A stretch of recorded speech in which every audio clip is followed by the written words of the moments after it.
12월 3일 금요일 새벽 예배를 하나님 앞에 올려드리도록 하겠습니다.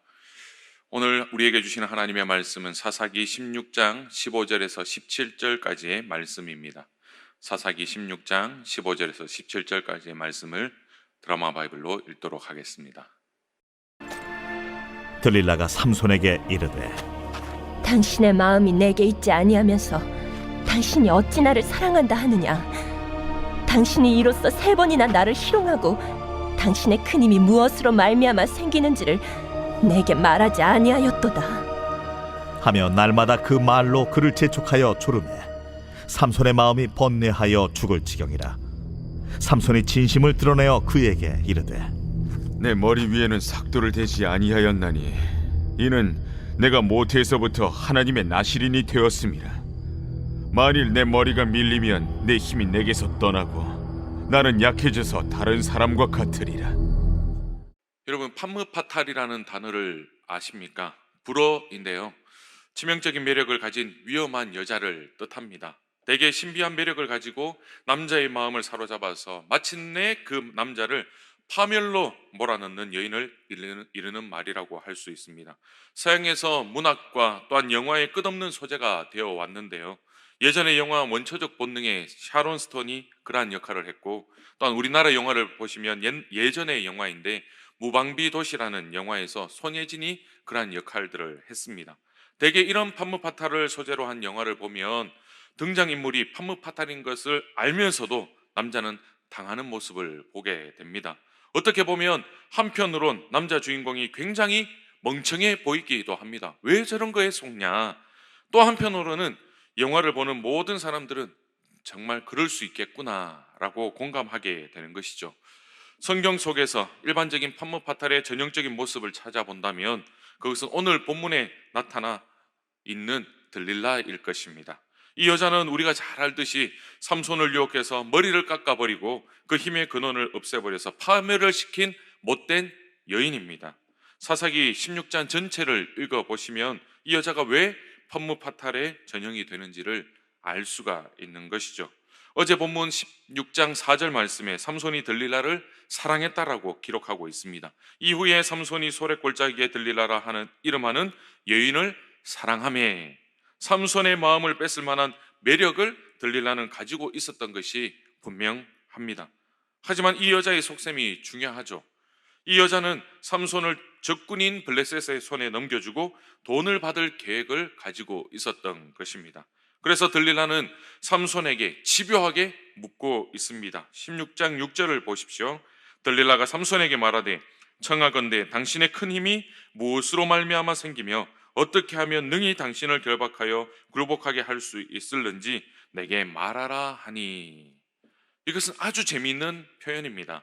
들릴라는 삼손에게 자신의 속셈을 조금도 숨기지 않고 있다는 것을 우리는 볼 수 있습니다.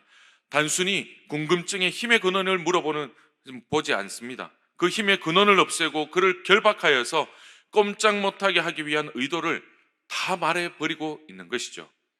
예를 들어서 이런 것입니다. 어떤 예쁜 여자가 돈이 많은 남자에게 와서 나는 당신에게 관심이 있습니다, 결혼하고 싶어요, 이렇게 말을 합니다. 그런데 그 이유는 당신이 돈이 많다는 것을 알고 그래서 당신의 돈을 훔치고 싶은데 그 돈을 어디 뒀느냐, 이렇게 묻는 것과 똑같은 것이죠. 그대로 대답해 줄 사람이 어디 있겠습니까? 이러한 질문에 대해 삼손은 새 활줄 7으로 자신을 결박하면 된다라고 이야기를 하죠. 하지만 그렇게 해도 삼손의 힘이 사라지지 않습니다. 그러자 또 질문합니다. 11절에 보면 그러자 삼손은 한 번도 쓰지 않은 새 밧줄로 자신을 결박하면 된다고 그렇게 이야기했지만 어떻게 되었습니까? 금방 거짓심이 들통났습니다. 그러자 들릴라가 3번째로 질문합니다. 이제 삼손은 머리카락 7가닥을 배틀의 날실에 섞어 짜면 된다라고 이야기를 하죠. 그런데 이것도 거짓심이 드러나게 됩니다. 역시 이것을 보면 삼손은 바보가 아니라는 것을 우리는 알 수 있죠. 그런데 이 2번째와 3번째 대답 사이에 중요한 변화가 생기는 것을 우리는 알 수 있습니다. 그의 머리카락이 거론되었다라는 사실입니다. 머리카락이 거론되었습니다.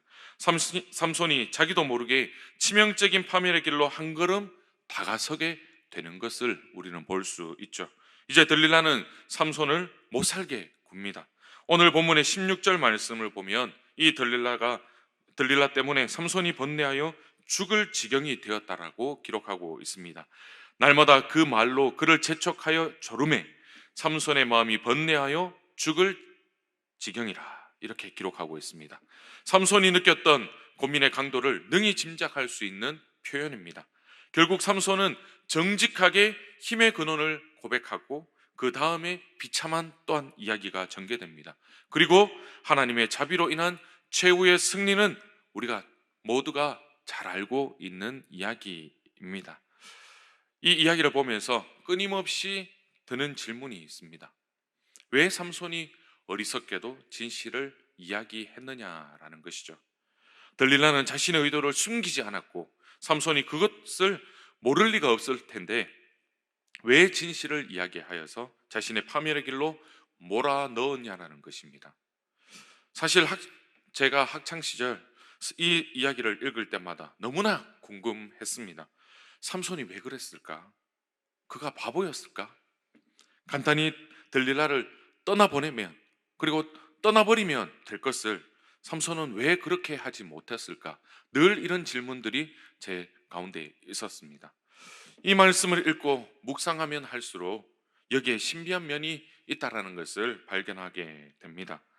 어디를 보아도 그렇게 되지 않을 허다한 가능성과 합리성이 있었음에도 불구하고 삼손은 그 길을 가게 되는 것입니다.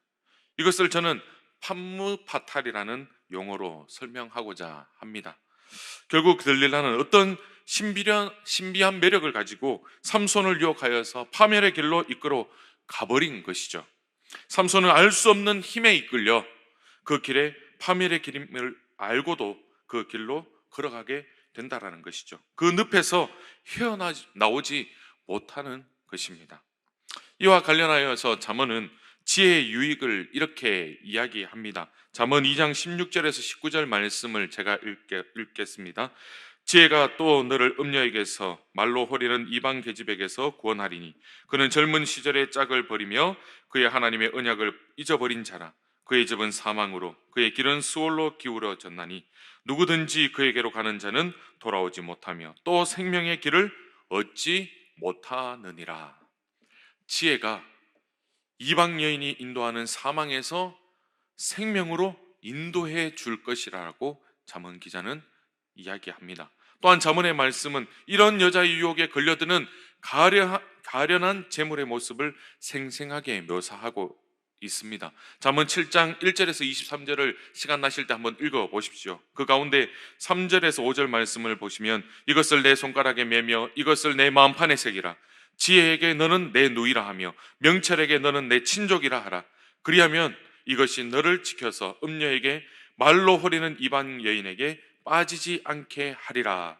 또한 21절에서 23절까지의 말씀을 읽어드리면 여러 가지 고운 말로 유혹하며 입술에 호리는 말로 꿰므로 젊은이가 곧 그를 따랐으니 소가 도수장으로 가는 것 같고 미련한 자가 벌을 받으려고 쇠사슬에 매이려 가는 것과 같도다.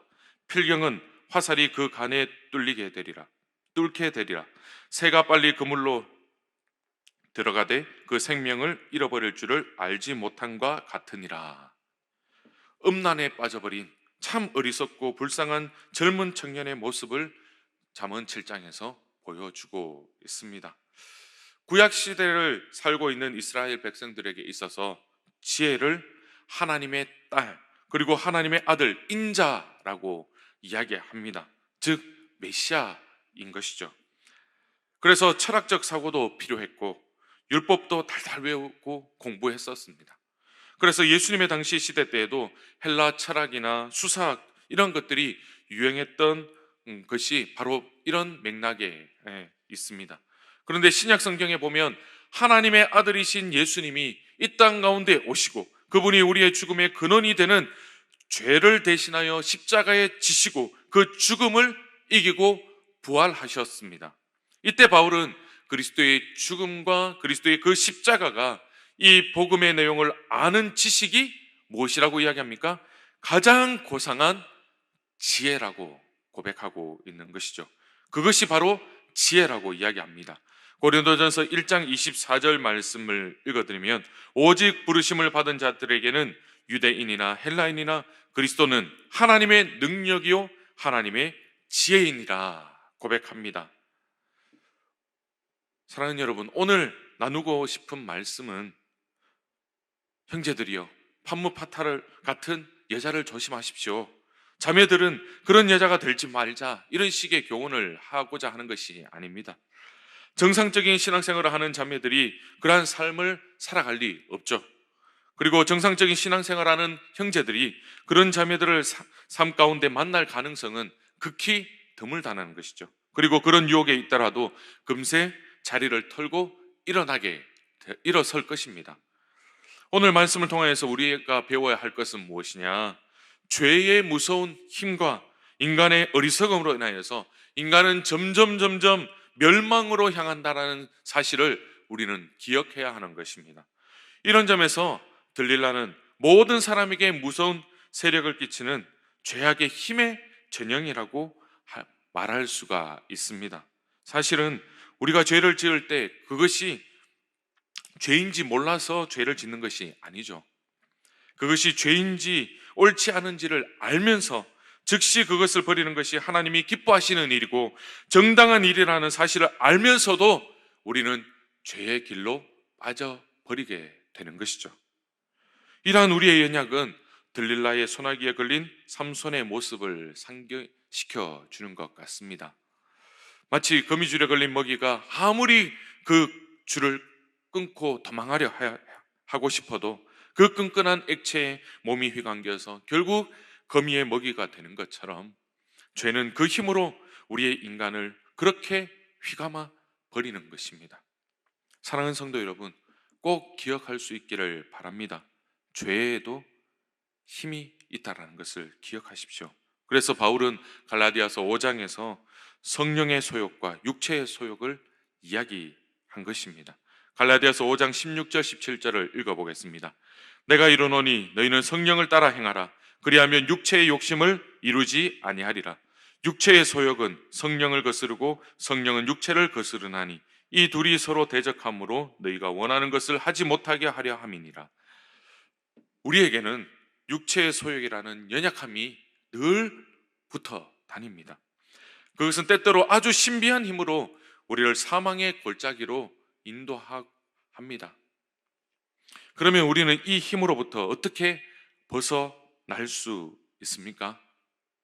너무나 잘 아는 사실이에요. 오직 하나입니다.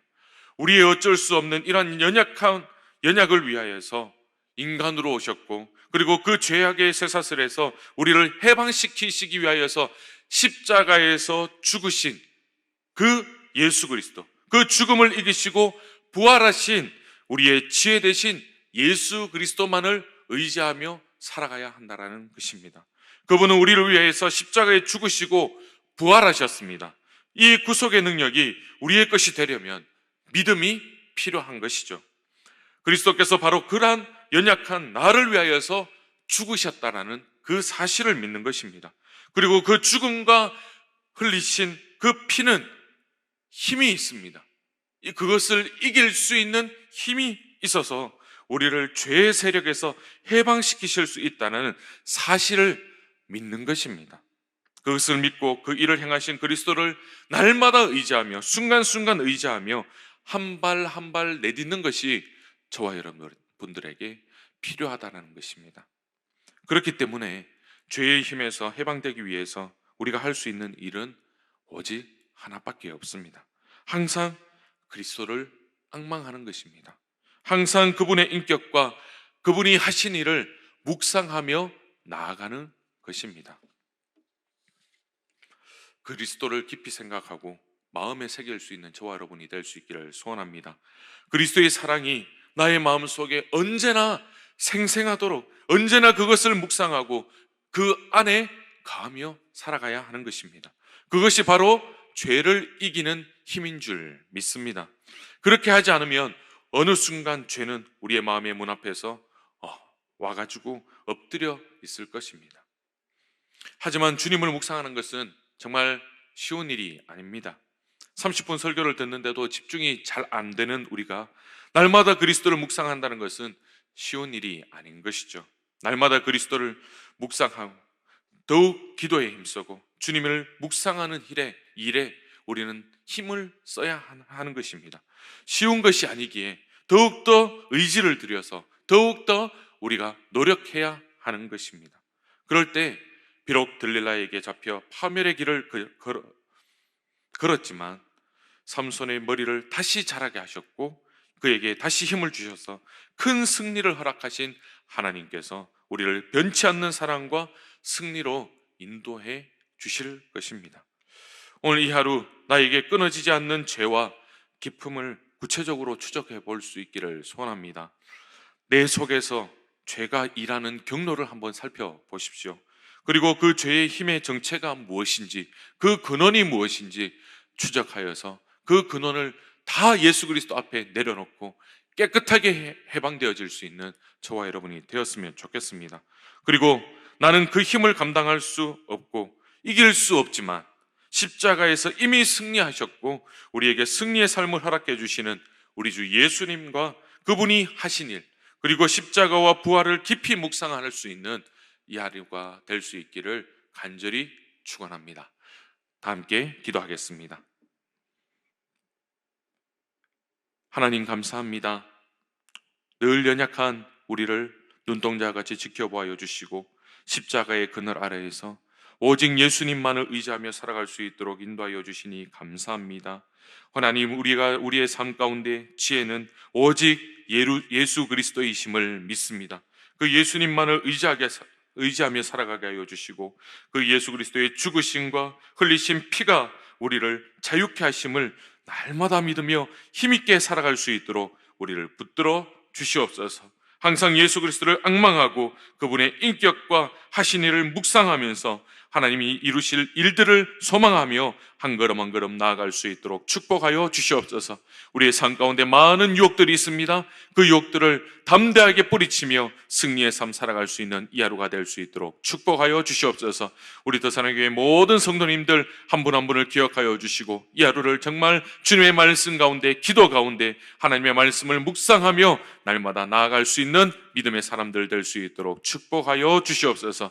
감사를 드리며 살아계신 예수님의 이름으로 간절히 기도드립니다. 아멘.